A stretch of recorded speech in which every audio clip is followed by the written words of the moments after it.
What is going on, YouTube? I'm Lamont at Large, and today I am at the Magnolia Cemetery here in Charleston, South Carolina. In memory of Serena, wife of Chester West Jr., born October 6th, 1833, died July 9th, 1873. She died about a couple months before her 40th birthday. Says on the death certificate she died of grief.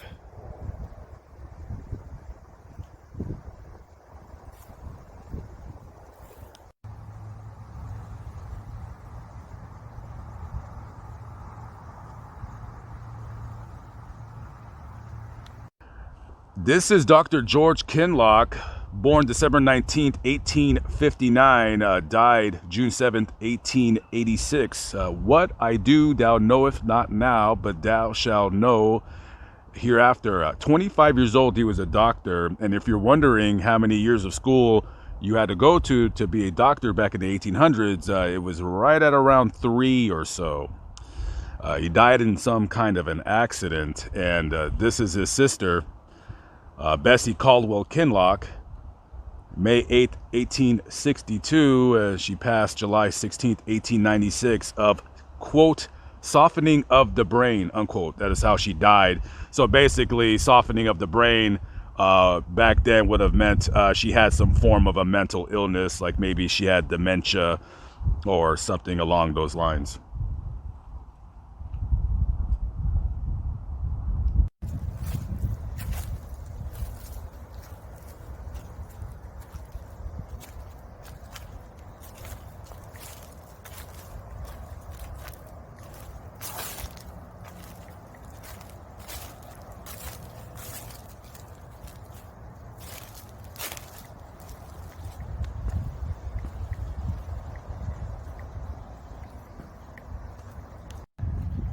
This here is the grave of William Ashmead Courtney. Basically what all that says is he was the mayor of Charleston, South Carolina from 1880 to 1887, and he served as the president of the Chamber of Commerce. And he had a couple sons who were killed in the Civil War. Now, they're not buried here in the Courtney family plot. One of the men was killed in Missouri. So even though you would love to have your loved ones' remains brought back home, for a proper burial, a lot of the time when you fought in the Civil War, if you got killed, well, they basically buried you on the battlefield, because by the time they get you over here, your corpse is going to be, of course, rotting. And I don't believe there was much for embalming methods back in those days. I know it was a thing, but yeah, they basically just buried you where you were killed. This here is one of the rare times that they actually inscribed the cause of death on the person's tombstone. It says William Hayward Grimble, son of John Berkeley and Meta Morris Grimble, who died in Charleston on the 27th of July, 1864, in the 27th year of his age, of typhoid fever, contracted on James Island while in the discharge of his duties as a first lieutenant in the 1st Southern Regiment Artillery. Huh. Interesting.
Edward Frost Lowndes, September 3rd, 1904 to August 18th, 1919. Edward fell into a diabetic coma, and that is how he died, from complications of diabetes. And these are his parents next to him.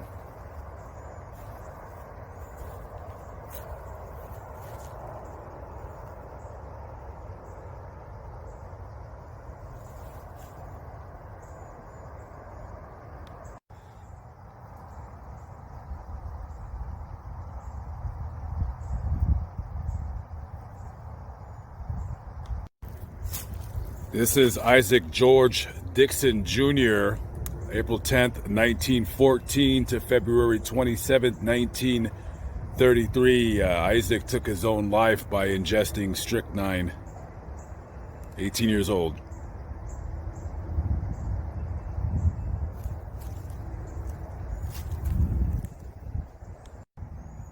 Sweet and precious are the memories of Irene Quirk Roberts, December 8th, 1926 to April 25th, 1943. She died in a hospital when she was 16 of bronchial pneumonia.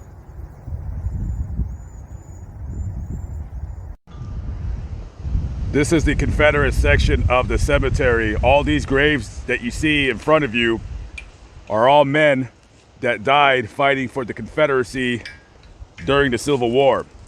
Now, amongst the many dead right here are 8 members of the H.L. Hunley. The H.L. Hunley was a Confederate submarine, and it is the first submarine ever in the world to successfully launch an attack and sink a ship. The submarine was named after its inventor, Horace Lawson Hunley. He was not a part of the Confederate Army. He was a Marine engineer. Now, originally a test trial was done on the ship in 1863. Unfortunately, it failed in its first test. The submarine sank, and 5 men aboard the ship all lost their lives. Now, the second go around, Horace wanted to be on the ship personally to guarantee that it would be a success and it would not sink. However, the submarine yet again sank, taking 8 members of its crew down into the water, drowning everybody, including Horace himself. Now, they tried yet again a third time, and this time they just put the ship out for action. On February 17th, 1864, the H.L. Hunley set out to sink a ship. Now, how the submarine would work is, at first they tried to do some kind of a steam combustion engine, which did not work.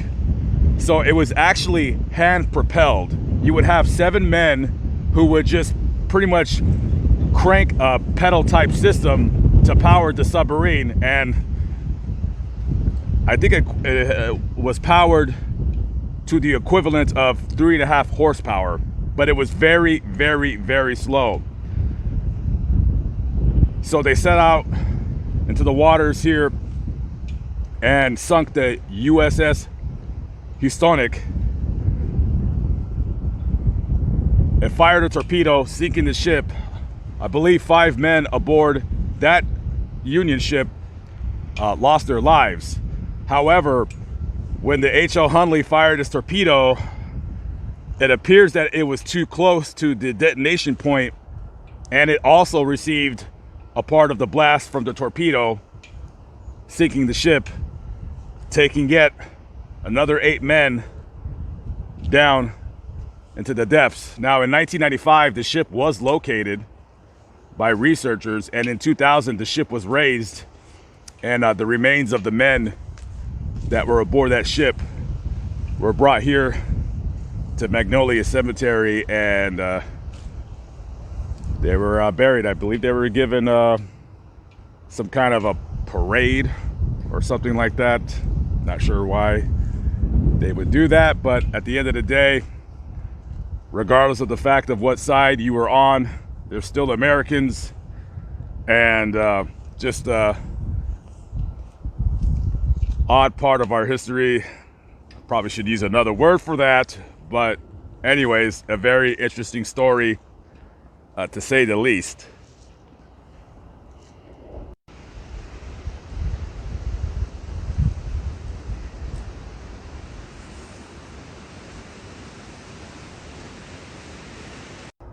This is the grave of Gertrude Mordecai, April 29th, 1894 to July 12th, 1913.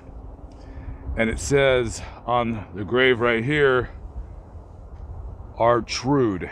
And Gertrude died on July 12th, 1913 in a car accident in New York. And back in the days when Ford started making his cars, there were seat belts. However, it was a very crude belt that just went over your waist. It was called a lap belt. And those cars back then, they didn't have turn signals. So if you wanted to make a left-hand turn, you basically used your arms and your hands to let the people behind you, the horses and the people with other cars that you were intending on turning left. Top speed of the cars back in those days, I believe, was right at around 45 miles an hour. And she was thrown from the car, and the cause of death was a basal skull fracture, which is the base bone of your skull.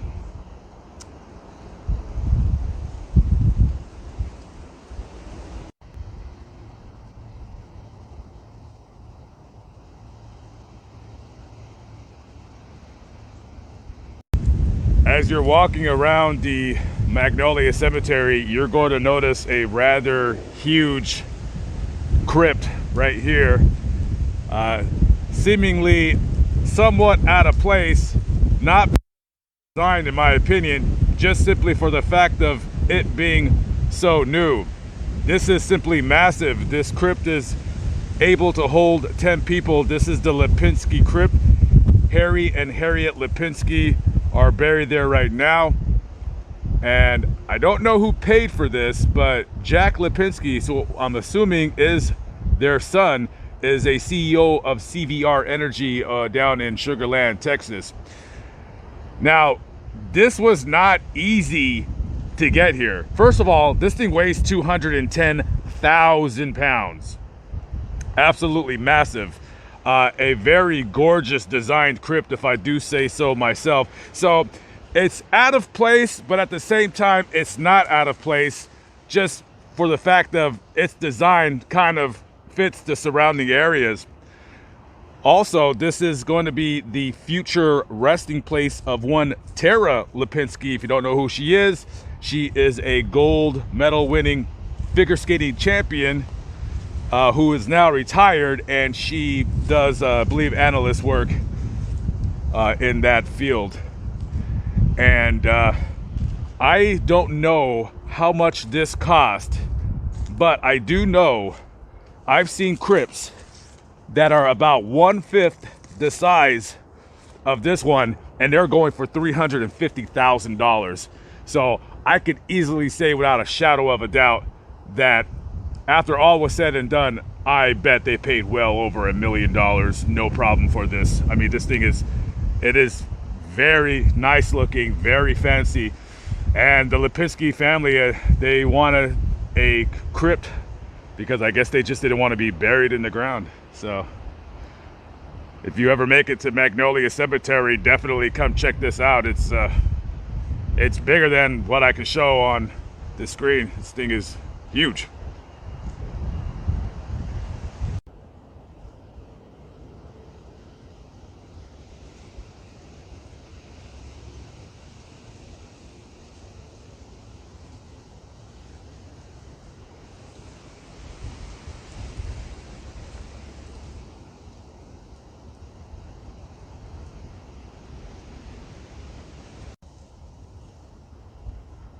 A girl and her dog.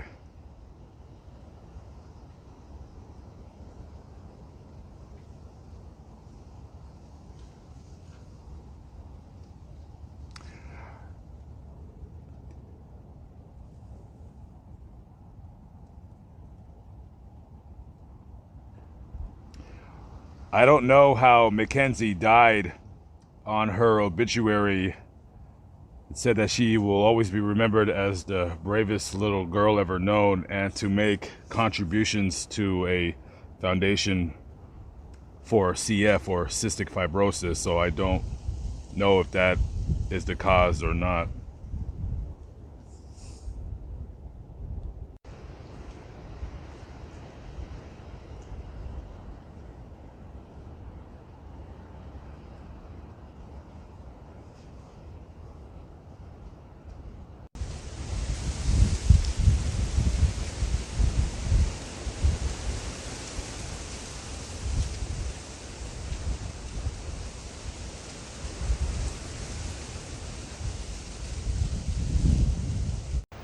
Okay, another vlog in the books.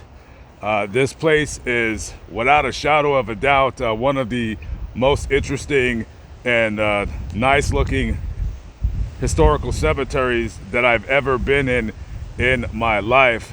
However, I must depart. The road is calling my name like a boomerang. However, I will always come back as long as the good Lord allows me to draw breath in and out of my lungs. Live but not live, still alive by the grace of God. I'm Lamont at large. Thank you for watching. I always appreciate it. I'll catch you on the next vlog. Peace out.